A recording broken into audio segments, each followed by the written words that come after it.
በየገዳማቱ በየበረሃ ውስጥ ስለተሰደዱት ፍቅርህን በመምረት የዓለም ውዳቂ ምናምንት የሆነው ስለ ፍቅር ሲሉ ክብራቸውን ትተው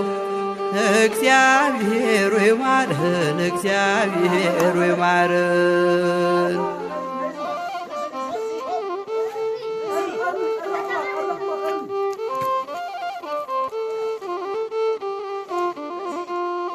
የዓለም ውዳቂ ጉድፍ በተባሉት በምድር እየኖሩ በጽድቅ ሕይወት ባሉት ዓለምና አምሮቷን ትተው በመነኑ ኢየሱስ ሆይ ማረን፣ እግዚአብሔር በየገዳማቱ